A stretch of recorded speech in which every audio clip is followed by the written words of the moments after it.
Hi there. Welcome to another TeamSense Tuesday webinar. Today's topic is all about strategies for reducing employee turnover, specifically the hourly workforce in manufacturing.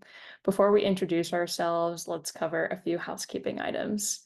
As always, we encourage questions throughout the webinar. We ask that you place them in the Q&A panel that you'll find at the bottom of your screen. We will get to all of your questions at the end of the webinar, so just hang tight. And as you may have noticed, we are recording this webinar. So if for any reason you have to hop early, or if you want to revisit the content at a later date, no problem. We will be emailing out the recording via a YouTube link. And then you can always visit teamsense.com/webinars to take a look at any of our previous recordings or take a look at what's upcoming. So without further ado, let's go ahead and hop in and introduce ourselves. My name is Caroline Rizzo, and I am from Austin, Texas. I'm part of the marketing team at TeamSense and producer of these weekly webinars. My goal is to learn about topics related to HR and operations in the manufacturing and logistics industry as a way to start conversations and learn from experts in the field. Which brings me to Sarah Ervin. Welcome, Sarah. Would you like to introduce yourself? Absolutely. Thanks, Caroline. Hi, everyone. I'm Sarah. I'm a senior customer success manager here at TeamSense. So I get to work closely with all of our client contacts from the point of onboarding and implementation, um, all the way through our entire relationship and ongoing. That means see a lot of different initiatives, internal strategies, and just working at pretty much all levels of an organization with a lot of our different companies. So that does give us a good eye into employee experience and operational and HR leadership experience. Absolutely. I say Sarah is the expert. She talks with so many of our customers, and thank you again for all of your support with our customers. I know that, like I always say, Sarah's like a celebrity. Everyone knows her. Stop and stop. Well, cool. Well, today is obviously a really great topic, considering the fact that, reducing turnover is always the top of mind for HR managers. We're going to kind of go more into a conversation style. I'm going to stop sharing my screen so we can really just have a chit chat. But really speaking of employee turnover, I want to talk more specifically to manufacturing. What do you, in your opinion, what have you seen are really the primary causes of employee turnover in manufacturing that you've seen specifically for the hourly worker? Yeah, that's a great question and kind of the most important starting place. I think the most important thing to name is we have seen a lot of recent focus on the impacts of the pandemic. We had the Great Resignation with, millions of employees across the country. Yeah, For a number of reasons, a kind of resetting of professional expectations, power dynamics, resources, and kind of what our basic work life looks like. Now, in looking at this together, a really interesting thing to note here is that although employee turnover rates in manufacturing did rise during the pandemic, they were already quite high. We were, depending on whose numbers you look at, we were already looking at turnover rates of 28% to 39%, depending on which space we're at within the industry. Now we're looking at that having come down to about 28%, so it is improving. But I name that to say it wasn't just the pandemic. We were already starting to see a few things. A shift away from support and focus on skilled hourly labor, seeing that seeing those roles no longer in community-oriented spaces, so less town, local, community-oriented production and more national and multinational conglomerates, which brings our resources and attention a little bit away from those kind of community implanted spaces. And I don't need to tell folks here in HR leadership and operations that when those resources start to divert away from kind of core support of employees and career and family, it's really hard for individuals to compensate for that. It's really hard for individual leaders to compensate for that and to be the one who somehow turns everything around in this shifting industry. So we're seeing both this kind of clash of a shift in our overall economic structures and where and how we prioritize manufacturing work. And we're also seeing the ongoing impacts of the pandemic, which did create a huge, huge shift in focuses, attention, and just getting employee attention to roles in the manufacturing sector as well. Um, I can drop us down into a little bit of specifics as well. But Caroline, I'll let you guide us on that next direction. Yeah, no, I'd love to hear the specifics. I think that you make such valid points. We've seen also such a boom in manufacturing in the United States, and it's really hard for these companies to keep up, especially with the labor shortages that we've seen. So that's why employee turnover is so critical in terms of really understanding how to reduce it and understanding tactics for how to reduce it, right? What are things that are practical? And we'll obviously get more into that, but it is helpful to kind of understand in terms of setting that stage. And just kind of out of curiosity, thinking about an employee turnover rate, you kind of talked a little bit about where we were at. Um, what's kind of the general calculation for an employee turnover rate? What's kind of like maybe the industry standard that you would aim for? Like if you were trying to reach a goal, what would be your thoughts on that in terms of percentage? Yeah, absolutely. So turnover is always going to happen. We're never going to get to that 0%, right? But there we do have some strong standards to strive for. So a really commonly suggested industry standard for a goal is around 10%. Now, as you can hear, that's certainly way different from the reality of where most companies are for the things you mentioned, Caroline, and the things I was talking about, both the broad economic forces, labor shortages, everything that our HR leaders are actually grappling with. Um, Creates a number that right now I think feels quite aspirational. A good starting point is calculating your own turnover rate at each company. So we have a formula for this on our website. Um, Luckily, it's not complicated. You really want to know your average employee count and divide that by the total number of folks who leave during the month you're calculating on. When you multiply that number by 100, you'll get a percentage back. So I won't go into those mathematical details, but no, as long as you in leadership, speaking to any of our HR and ops folks out here listening, as long as you know your monthly average employee count, it'll be very easy for you to go back and calculate and understand where you stand right now in turnover. Right. I think having that metric is helpful in terms of having something to at least reach towards. We always talk in our webinars about how to be more data driven, from someone that is an HR person wanting to also meet the needs of someone in operations. Operations is probably really laser focused on productivity. And obviously, if you have high turnover, your productivity is going down.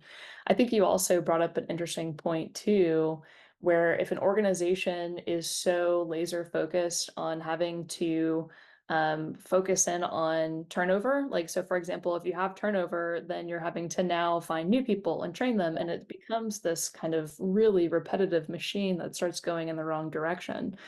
I think that was a really interesting point that you had made when we were talking about prepping for this webinar that you've seen as well. It's like this shift in focus.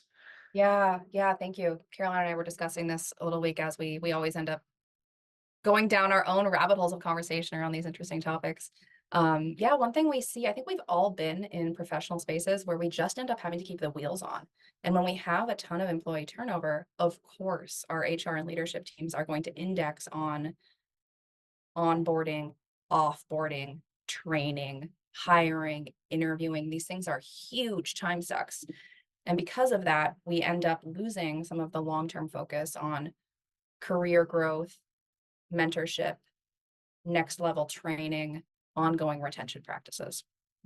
Yeah, and those are the things that are the most sustainable. And really, I think any HR manager would want to be more focused in on those tactics versus constantly feeling like you're putting a band-aid on a problem. It's like, okay, gosh, we've kind of created this terrible machine of Mhm. turnover, turnover, turnover, train, train, train. And then it also starts impacting employee morale. I mean, imagine if you were working Absolutely. in a place that you can clearly see, gosh, there's a lot of turnover here. Like, yikes, that's not good, and it's become so much easier. I mean, you've seen examples where employees, frankly, will just pack up and walk right down. They can literally physically walk down the road to Mhm. somewhere else. Yeah, And I've heard so many stories about that because I like we were mentioning a little bit at the beginning, we've seen this shift of manufacturing plants now kind of being located in conglomerate spaces where there will literally be a street with five different plants or manufacturing spaces on the same road. So it becomes this very direct competition for for folks who can fill these roles and be happy to stay in them. Yeah. Absolutely. And you're right about the morale. It's a huge issue. I think, when your team is turning over a lot and more people have to constantly be trained, it's less efficient, which impacts job satisfaction. Oftentimes production will be going down. It can therefore also feel less safe when new people are coming on. Lack of feeling of job safety is a huge reason that manufacturing employees often leave workspaces. Um, and it also reduces the employer's ability to bring in the most skilled folks if it's a constant turnover and that's constant new training of people in the industry. Yeah, absolutely. And then you're also not really seeing opportunity for people to potentially scale up in the business too. That's what they would want to be able to see too, is that, Absolutely. you know, absolutely. Well, great. Okay, we kind of set the stage here. Let's talk more in terms of some of the root causes. We did touch on them because, of course, as we talk, we'll talk through some of those key ones. But I like to talk through, in your view, what are some of the primary causes of employee turnover that you've seen for an hourly worker? What are kind of some of the themes that have popped up that you've noticed? Yeah, I'll go through some broad themes and then Caroline, we can kind of dig down into the details of some of those where it feels most interesting. Some things we hear about a lot are lack of communication and structure for employees, a lack of, I want to say employee appreciation, but I want to be clear that employee appreciation, I know we hear a lot about this in HR space that like it's not just a pizza party, which is true. It's true. It means recognition for actual work done, recognition for success in the workplace, and feeling that tied to career opportunity, which leads into the next one, which is fewer opportunities for growth and development. When we are rotated on that churn cycle, it becomes very hard for folks to feel that there's space to grow into. And it's a shift in American professionalism overall, that people aren't necessarily staying at the same role for 20 and 30 years, or the same workspace, I should say. So the traditional manufacturing experience we might have seen a generation ago of folks having the opportunity and even potentially assumption that they'll grow in the same workplace isn't our culture anymore. And all of the things we're naming really leads to employee burnout. I think you referenced something a little earlier on, Caroline, which was what happens when there is a lot of turnover on a team. Those remaining folks are suddenly the most experienced ones in the space, and they're probably doing a lot of overcompensating for the Mhm. folks who are coming in and out. I think we've really all had the experience of being on an understaffed team where suddenly you're like, I seem to be making the same amount and kind of doing 1.5/2 jobs until someone else is Yeah. trained up.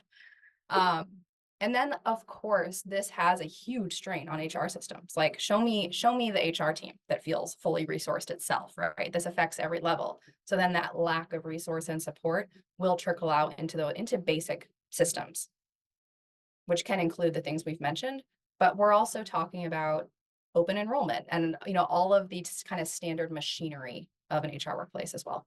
Yeah, totally. So one thing that I wanted to touch on, you mentioned communication. Obviously, communication is critical in any organization, but it seems like connecting with the hourly workforce can come with its own challenges. It's not like connecting with desk workers where, oh, let me just shoot them an email or a quick Teams Yeah. message or Slack message or something, and I can easily get in touch with them and hop on Zoom or do this or that, right? Completely different scenario with our hourly workforce. And so, in terms of communication, what are some of the struggles that you've seen HR managers dealing with in terms of actually being able to connect with the hourly workforce? There is the literal communication. So some interesting stories. I know one company where they were doing a like landline phone tree to try to make company-wide announcements because people don't have company email and Yeah. they're off at different sites and then they're trying to listen to voicemail later on. We've also seen literal like messenger communication of someone going out to the different lines on the plant to try to physically deliver messages. So there is both the challenge of the actual, like, what are our systems of communication? And then also making sure that the communication is what employees need. One thing we haven't mentioned explicitly yet, which is probably the most obvious, which is why we haven't said it, is also pay structure and transparency around things like salary bands and pay transparency. So the quality of communication of do employees have a clear understanding and view into what these salary bands are at my company? Do I understand what my opportunity is? Do I have a clear view that it's an equitable industry standard rate? Right. So it's both the how are we doing it and are employees seeing what they expect to see to feel a sense of security and appreciation and mobility. Yeah, no, absolutely. I think that's key is having that transparency makes an employee feel way more empowered in terms of making their decisions and, their willingness to stay at a company, of course. And I think what's great is what we've seen, which I think this is interesting when you mention, the generational shift, right? So we are seeing less people, staying at a company for a lot longer. I remember someone told me a while back, "Oh, you've been with that company for 5 years? That's a long time." I was like, "Well, my grandfather was at a company for 40 years, and that was normal back then, right?" Yeah.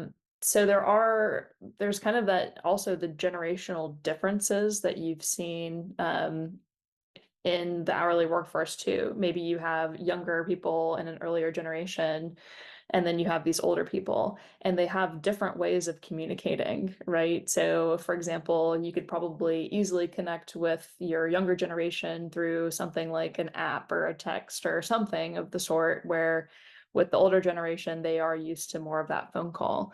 And so I think being able to connect across the generations is such an important factor as well in terms of making sure that you are communicating effectively. Yeah, it absolutely is. And to that point, I won't take us down a tangent, but one thing I'll mention is the impact of ageism in the workplace when we have high turnover. Historically, we saw more seniority, longevity, and resources directed towards older employees.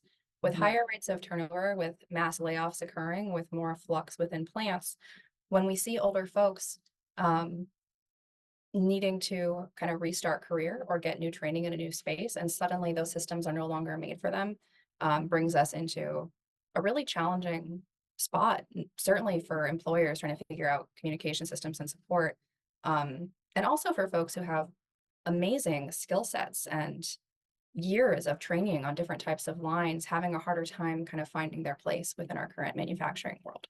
Yeah, that makes sense. And I So will say it depends on the company. I still talk to clients who will say, like, "I've been on this line for 18 years." So we absolutely still see it or longer. I saw a communicate message go out from TeamSense recently that was a 40-year anniversary celebration. So I wow. wanna name, like, there's always exceptions, and there are absolutely still spaces where we're Mhm. seeing a lot of long-term career growth. I think that's cool. I'm familiar with some companies, specifically in manufacturing, where you do see a lot of that. You see a Mhm. lot of people that have Yeah, these really long tenures. still happens. Yeah. And you wanna know, like, what's the secret sauce? What has kept them around for so long? Maybe that's who should be our next webinar Maybe that's our guest. next one. Yeah, pulling some of our client partners who have some of those 30 to 50-year community members.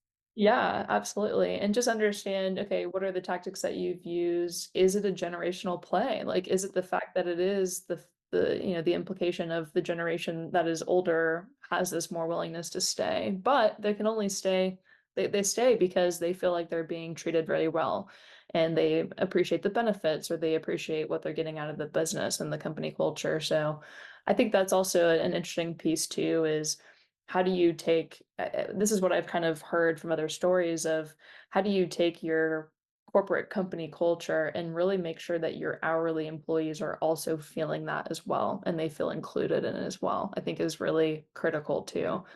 So we'll get more into that too. We'll talk through some tactics and strategies. I'm getting ahead of myself, but I think the other interesting piece that we kind of talked a little bit about too was the opportunity for growth and development to reduce turnover. Um, just in terms of how it works in the hourly workforce, do you often see opportunities for people where maybe they were on a line and then they get promoted to supervisor? Do you feel like there are businesses that we work with that really encourage that type of kind of career opportunity and growth? Yeah, I think we do see a lot of internal promotion, which is awesome.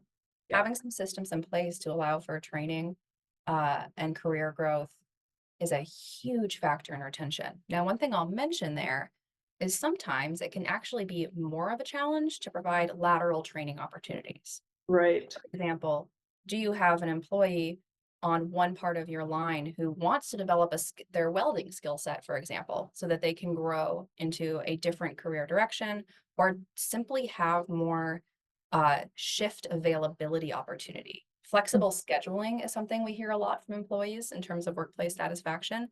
And it's very, very challenging in a manufacturing environment to have scheduling flexibility when you need specific skill sets filling particular shifts and particular roles. That means I couldn't just say, hey, it would be a lot easier for me in my family life if I could come in Friday at 11 instead of this like Thursday swing when my skill set only applies to the availability of this certain shift. And when we're strapped for training and uh, career growth opportunities, those are sometimes the things we lose. So it can honestly sometimes be a little bit easier to become like a, a line supervisor of your own given pre-existing skill set than it can be to cross train. Yeah, and just how much better you will be off as a company having somebody that came from this trajectory that understands the business, they know the company culture, Yeah. they're a culture fit, and then giving them the opportunity to climb up is so beneficial to them, it's beneficial to the company. So I think really establishing those lines of opportunity and growth and development and making that investment is way better for the business objectives as well. So yeah, totally agree with you on that. I think the other piece too, you and I are again the community nerds here that love talking Mhm. about people and feelings and empathy. I was talking with the customer where they were using TeamSense, and the thing that they liked about with TeamSense is, okay, I can physically see who is going to be out. It's not just a matter of like how many people are going to be out, it's more of who. And that was interesting to me because the way that he envisions his floor in a given day is more from the sense of think of it like I was using like an orchestra in my mind. You have the Oh, violins, you have the violas, you have the cellos, and if your cello is going to be out, then you're not going to have that nice low bass rhythm, right? It's the same thing with your production line where really having like a great understanding of how all the people fit together, not just their number. They're not a number, they are individual yeah. people and understanding how that fits together. I think that's also really critical is having that viewpoint of I know these people, they're my people, and I know my supervisors, I know how they work. Um, I think leading with that level of a human aspect, I think is really important in terms of establishing a really good company culture too. Yeah, absolutely. We need the human connection and the communication, and this is why empowered leadership is so critical because our HR leadership and even our higher level ops leadership also 100% doesn't has no capacity to be involved in or shouldn't be involved in knowing exactly down to the team like whose role is where and which shift availability is where. So when we start to have those systems of efficient role tracking and training, where we can quickly say, there's a shift filling need with this particular skill set here, and we already have a system in place to know who's available for that. That contributes to that workstation efficiency, which I think is what you're getting at a bit, Caroline, which is really one of our key strategies to improving that feeling of job satisfaction and efficiency. When employees can see, like, okay, my employers and my direct team leader has a strategy here, and it's not just going to be chaos. Yeah, exactly. We're not just gonna put Joe who just started tomorrow, like, what I'm saying, like on Mhm. this line when we can understand what's going to be the best fit for our strategy. So speaking of strategies, we did talk about that's the whole point of the webinar is really talking through some of those strategies. So the way that we broke them up when we were taking a look at it holistically, and this is kind of how I like to think in my mind with anything I approach strategically, but we like to talk through what are some short-term strategies. So maybe what's quick I don't like to call them quick fixes, but quick fixes, or low-hanging fruit or things that you can do kind of in terms of like it's a quick little pulse check or it's these different things. The other line of it and the line of thinking that we're thinking through is, okay, what are some longer term, but they're long-term strategies, but really they help establish a really clear foundation that even lead to better company culture. So I want to start off with the short-term strategies, quick wins. What are some strategies that you've seen some of our customers utilizing to really help reduce employee turnover? What are some of the Yeah. things you missed? Thanks, Caroline. I think we've done a good job of queuing some of these, so this won't be a surprise. But regular employee appreciation, folks feeling seen, understood, and it also points towards that leadership understanding of what it's actually like on the ground when they can recognize this is your skill set, this is what you've been accomplishing, and this is the impact it's having. Right. Which one? Workstation efficiency. So employees knowing that part of that appreciation is their role and time being respected when they actually come in, and that there isn't going to be a chaos or lack of transparent shift planning around them. Huge one. Improving employee onboarding. So making sure that initial experience is positive, organized, well supported, well trained. Exit interviews, of course, like we at that point, the ship has sailed for that individual, but there's so much to learn. Mhm. So an interesting question when we start to be like, okay, let's calculate our turnover rate, let's understanding our starting point.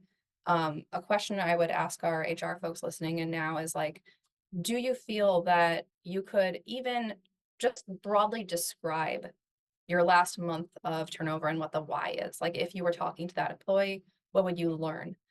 So if we can inject a little bit of structure around answering that question and getting actual voices from employees about why they left and why they left when they did, that can provide tons of learning for us on the specifics.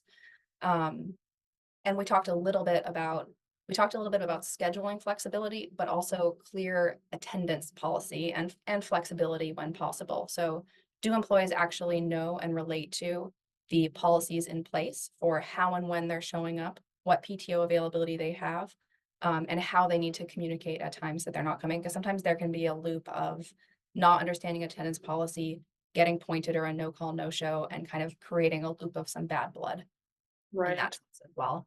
Yeah. And then last but not least, what I'll name is from a leadership perspective, also, when we're grappling with labor shortage and getting people in the seats, it can be you really want to retain people, but also recognizing when there is a poor culture fit, recognizing when we have someone who is not supporting the team, is no call, no showing, is not engaging in the behaviors that actually allow us to have those positive growth systems. We need to have systems in place to quickly address that, whether it leads to improvement or whether it leads to a term. Right, absolutely. I think with the bad apple piece too is being able to have the data that can show these behavioral issues that pop up because you want to always be able to clearly turn back to them. And I think what we've seen examples of is people, at least using TeamSense, they are able to clearly see any sort of attendance issues or things that they can really clearly point to that makes it so incredibly black and white. There's no room for gray area or discussion, and so it really holds a level of accountability. Um, I think the other piece that you mentioned too is really that onboarding Mhm. piece. In your opinion, how much do you feel like onboarding really establishes the culture from the get-go? And do you feel like people are really investing enough in onboarding in your experience? It really depends on the space, but I would say most of the time, no, there can be more structure around onboarding. I mean, even outside of manufacturing, I'm like, have I ever experienced onboarding where I'm like, that was super smooth and had all the information in one place? Like, it's a challenge. I think in any space, it's a real challenge to provide that type of experience. Um, the good news is you can compensate for it over time. It just sets us up for more resetting. It requires more resources and labor later on when we're trying to do retroactive culture setting and training. Yeah, because I think the interesting point that I learned from someone in HR once upon a time, she said, the best time to engage with the employees when they start because they haven't had any problems yet. So if you can start them on the right foot where there's no issues and it's smooth sailing, they start to implant that in their head that, okay, this is the culture going forward. I know what the expectations are of me. I know Mhm. what the policies are. It's very clear. There's no room for me to kind of just I don't know, not show up one day or not communicate and really not effectively engage with my supervisor or that's why I think in terms of culture, I really do think that onboarding period is just so critical, at least in my mind. Mhm. Absolutely. Yeah. So I want to talk about clear, flexible attendance policies as well. Um, in terms of having that flexibility of scheduling, how easy is that in terms of allowing employees to do that? What are some resources that they use for potential flexible scheduling? It requires high and transparent communication methodology, right? Because oftentimes call out or even shift change planning is occurring last minute and it's occurring in a one-to-one communication between an employee and a supervisor, which Right, doesn't give leadership the opportunity to understand the shifts that are occurring, doesn't give them the opportunity to actually do staffing planning wisely. So I would highly encourage a communication system that is structured across teams and doesn't rely on one-to-one manager interaction. right, Um, of course, TeamSense is an option for that. Ultimately, anything that allows for uh, visibility for the manager, but also uh, transparent tracking at the highest levels of leadership as well. right. Yeah, absolutely. And being able to show that reporting in a very streamlined way. We've talked with people where we ask them, okay, before you're using a tool that's maybe like TeamSense, how are you tracking employees that call in to change shift or call in late or something? And it's everything from, oh, they call our security person and they talk with them and then they have to write it down and then it kind of just it goes wherever it goes. But then when it's shift start time, they have like just no visibility at Right. all. Because it went to this one person and then this person then has to report it. But what if they weren't answering their phone at the time or something's happening? Then they start trying to call multiple different people. And ultimately, you ask, okay, well, who's responsible for really recording this and documenting this so that it's clear? Because let's say, for example, you have a point system. How are you making sure that points are being tracked properly and really effectively and efficiently? I think that would be just a nightmare if I was an HR manager having to try to track that manually. I think that would Yeah. be Just unmanageable. Yeah. so much work, especially if you are managing across multiple locations. I mean, we talk of people that have over, 150 employees per location, right? So Oh, yeah. Or 1,000. Yeah. thousands, yeah, I'm even lowballing. I'm trying to give some, yeah, exactly. But I think just taking away any manual work on that end is just really critical too. So I want to kind of move along. I'm like looking at the clock. I'm like, we could talk course, as always. Let's talk through some more long-term Yeah. strategies, right? So, in terms of not just retention, but also helping foster employee engagement, what are some strategies that you would recommend or that you've seen some of our customers implement? Uh, for for employee engagement specifically, um, I think there's a few different places to think about. There is uh, human recognition and support engagement. So things like, um, are we celebrating work anniversaries? Are we having any opportunity for people to come together in person and connect? There's that kind of community oriented stuff. Then there's everything we've discussed around job training opportunity wise, onboarding, resource planning. That all counts as engagement strategies. I think we often kind of separate like employee engagement and communication from process planning, but they're really not totally separate goals. Like that is the kind of engagement the employees will need. So thinking about your communication strategy around all the processes and planning that's already occurring alone can be a huge piece of it. Like what's all the great work your HR team is doing behind the scenes? Do employees know about it? How could we frame that to them and make them feel brought in and have the information they need? Right. Um, and Caroline, from there, did you want me to go into additional long-term strategies, or are we drilling in on that a little more? Yeah, no, I think I whichever way you want to go. If you feel like you're like, let's keep going here, go for it. No, Or I think that's kind of the name of the game. So I think we can pivot a little bit into yeah, let's pivot. I think other that attention strategies as well. yeah, I think that's the Um, really like that to me is like the overarching umbrella, right, mhm. of everything. So, we talked a bit about too work benefits. I mean, I know it's Yeah, like we got to so, start there. Yeah, and it's competitive. It's a it competitive is. game out It there. is. I Yeah, think I think, like, one thing I would wanna start with is, like, shout out to maybe the several HR managers listening in right now who know that their benefits and pay package is not competitive and also feel very little control over that. Like, I've uh, heard about that story, I feel for you. It puts us into a really tough position when we are not offering employees competitive salary and benefits. That is simply going to make it really hard to retain folks.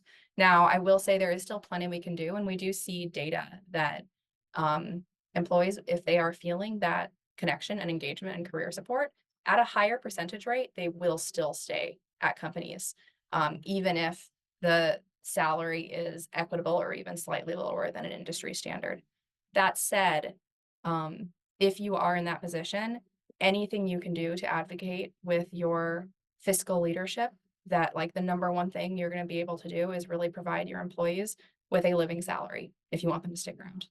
Yeah, yeah, just to state the obvious. I know we're all there, but like, yeah, so obvious, yeah, but I think again, validating the point that sometimes HR managers really don't have control over that, right? In terms of creating something that's compelling, but let's focus in on, okay, what can we do? What are the things, what are the strategies that have been yeah, long lasting for some of these companies that have had people that have had those 40 or 10 years, right? But maybe they could have left and gone somewhere and made more money, but then what if the place that you went to was offering competitive salary, but frankly, you had a terrible manager? oh, And huge, huge. I've left great companies because the management and my direct leadership was not supportive, 100%. It's yeah, I think that one-to-one team culture, huge, absolutely huge.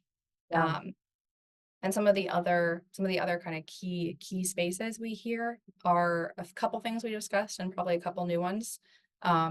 Maintaining a safe working environment. Manufacturing employees will cite at a high rate that a reason they leave companies is because it did not feel safe on their line due to equipment, training, and process practices. Yeah. Which can lead us to the next one, which is making sure that we are investing in safe and consistent technology. Mhm. The manufacturing space is always so swiftly changing that we can end up with kind of a different degree of old and new. We can end up with one line having different practices and then the other. So streamlining the technology we're using across our systems is really, really critical. Um, and lastly, in the same vein, comprehensive training and development. Certainly for team leaders, those folks who need to help maintain on the ground safety and training for their entire teams. Um, and that will help give leadership a window when they if you have a leader who is not engaging, if you have a leader who does not know how to keep their team safe, we have to have ways to recognize that and make adjustments or the people under them are going to leave. Yeah. Yeah, definitely. Well, I think again, it stems back to what we said, bad manager, I'm out. Yep. Work Yep. for the best company in the world and have the best paycheck, but that is one thing that can quickly derail somebody's ability to have a happy work-life balance, happy work life in general. And so having that training really makes it critical. I think the other key part of that training too is establishing a really fair playing field, not playing favorites. That's also tricky because sometimes we've seen people be promoted up into the supervisor level. They have friends that they work with. Mhm. But I think the key is really thinking about those employees that are showing up and are doing the overtime hours and they are really committed and making sure that they are not burning out, I think is a key part of making sure you don't have any policies that are supporting any sort of favoritism too. Um, Yep. so just something I've seen.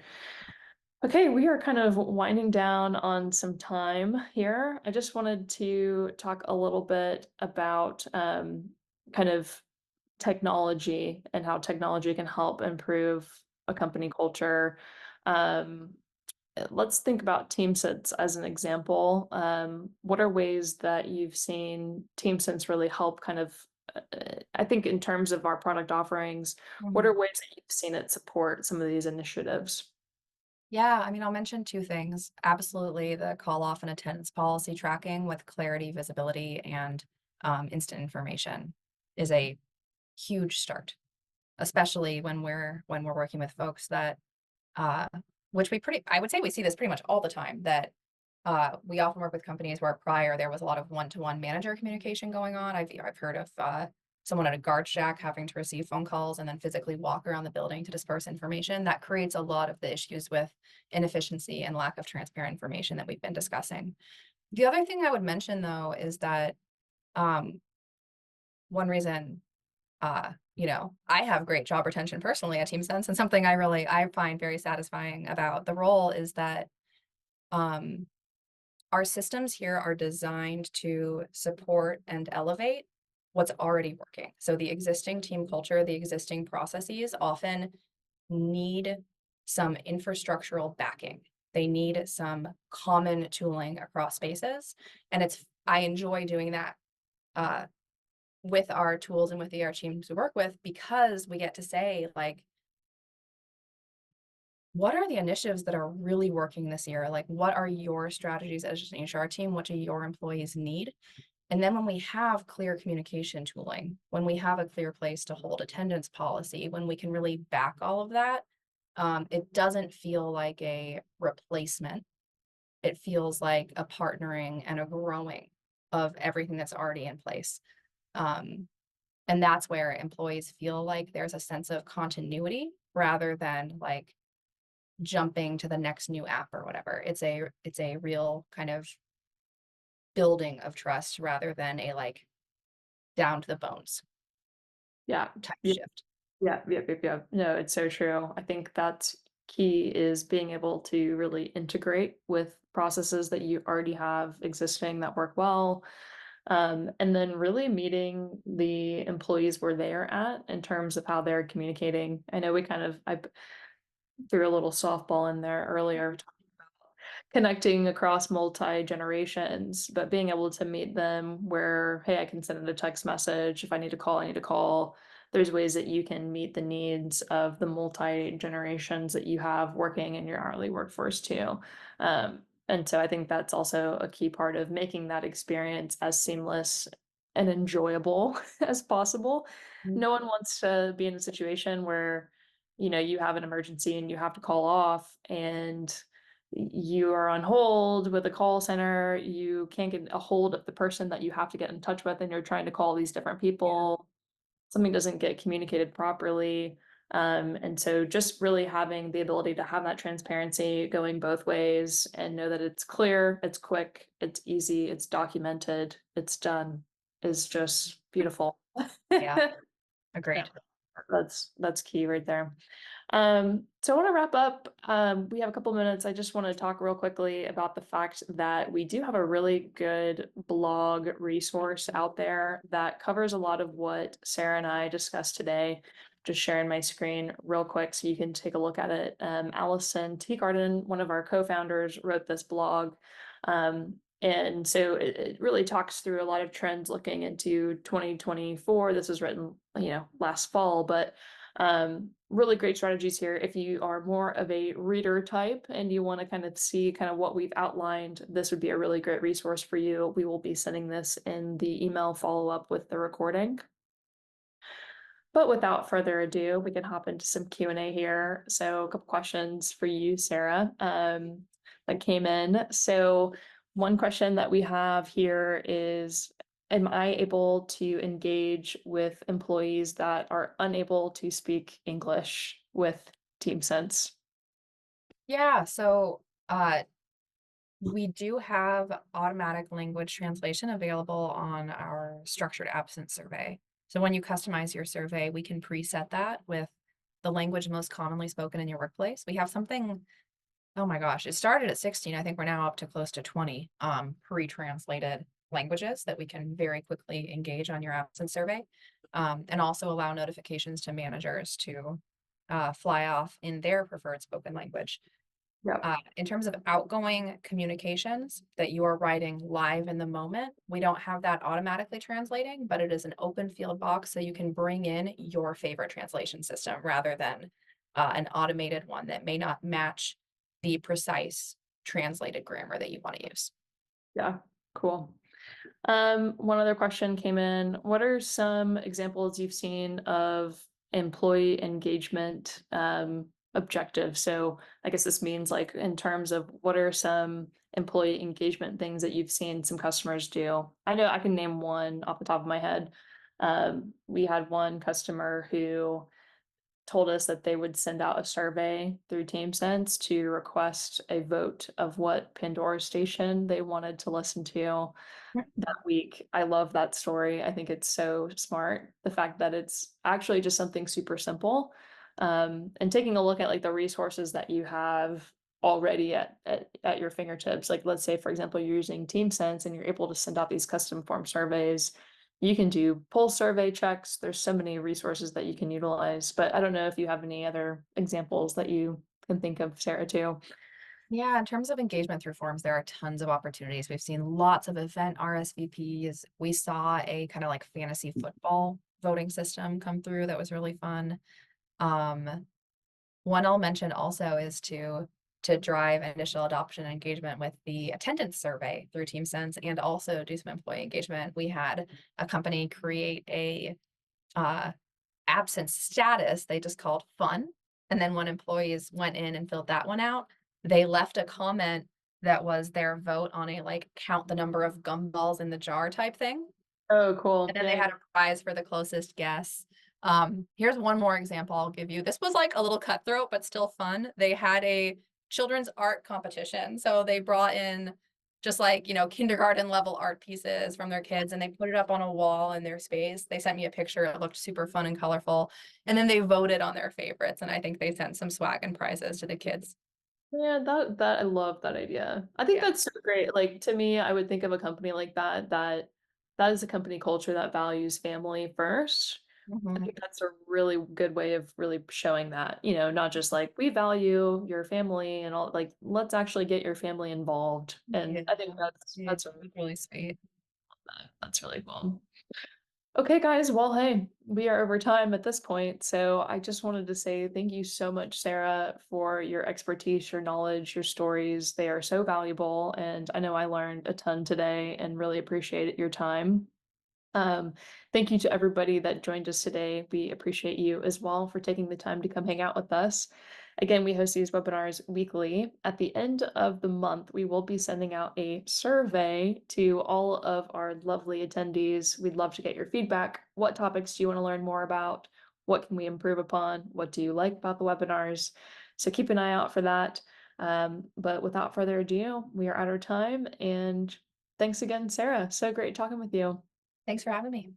All right, y'all take care. Have a great rest of your Tuesday. Thanks.